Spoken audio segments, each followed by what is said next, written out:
घने और रहस्यमयी सोनापुर जंगल में तरह तरह के जानवर रहते थे। ये जंगल अपने शांत वातावरण और आपसी प्रेम के लिए जाना जाता था। लेकिन पिछले कुछ महीनों से जंगल की शांति भंग हो गई थी। इसका कारण था भालू भूरा। भूरा जंगल का सबसे ताकतवर जानवर था। उसकी भारी काया, तेज पंजे और गहरी आवाज से सभी डरते थे। धीरे धीरे भूरा को अपनी ताकत पर इतना घमंड हो गया कि वो हर छोटे जानवर को सताने लगा। एक दिन सुबह सुबह खरगोश चिंटू गाजर इकट्ठा कर रहा था। तभी भूरा आया और बोला, अरे छोटे, ये गाजर मेरी है, तू इतना छोटा है, तू क्या खाएगा? चिंटू डर के मारे कुछ नहीं बोला। भूरा उसकी सारी गाजर उठाकर चला गया।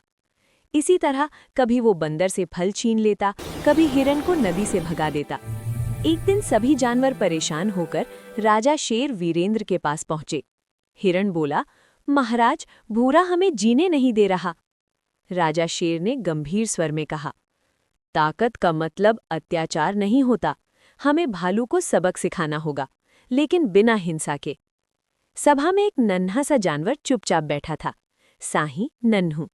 नन्हू बोला, महाराज, अगर आज्ञा हो तो मैं एक उपाय बताऊं? सभी चौंक गए। इतना छोटा साही क्या उपाय बताएगा? नन्हू बोला, भूरा ताकतवर है, लेकिन वो घमंडी भी है। हमें उसके घमंड की परीक्षा लेनी होगी। राजा शेर मुस्कुराए, ठीक है नन्हू, तुम्हारा उपाय आजमाया जाएगा। अगले दिन पूरे जंगल में घोषणा हुई, कल जंगल में एक प्रतियोगिता होगी। जो जानवर सबसे योग्य साबित होगा, उसे जंगल रक्षक बनाया जाएगा। ये सुनकर भूरा खुश हो गया। ये तो मेरे लिए ही बना है, वो सोचने लगा। प्रतियोगिता के पहले चरण में भूरा भारी पत्थर उठाकर दिखाता है। सब डर जाते हैं। भूरा हंसते हुए बोला, कोई है मेरे जैसा ताकतवर? सभी चुप। तभी राजा शेर बोले, अब दूसरी परीक्षा होगी। जंगल के बीच एक पुराना लकड़ी का पुल था जो नदी के ऊपर बना था। नियम था, जो जानवर धैर्य और संतुलन से पुल पार करेगा वही विजेता होगा। भूरा तेजी से पुल पर चढ़ा। घमंड में वो दौड़ पड़ा, लेकिन पुल हिलने लगा। भूरा घबरा गया। धड़ाम! भूरा नदी में गिर पड़ा। अब खरगोश की बारी आई। वो धीरे धीरे हर कदम सोच समझकर आगे बढ़ा।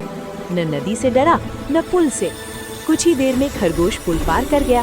पूरा जंगल खुशी से झूम उठा। भूरा शर्मिंदा हो गया। मैं ताकतवर हूँ, लेकिन समझदार नहीं था। वो नन्हू के पास गया। मुझे माफ कर दो, खरगोश बोला। ताकत तभी अच्छी होती है जब वो दूसरों की रक्षा करे। राजा शेर ने घोषणा की, आज से नन्हू हमारा बुद्धिमंत्री होगा। भूरा ने दादागिरी छोड़ दी और सबकी मदद करने लगा। सोनापुर जंगल फिर से खुशहाल हो गया।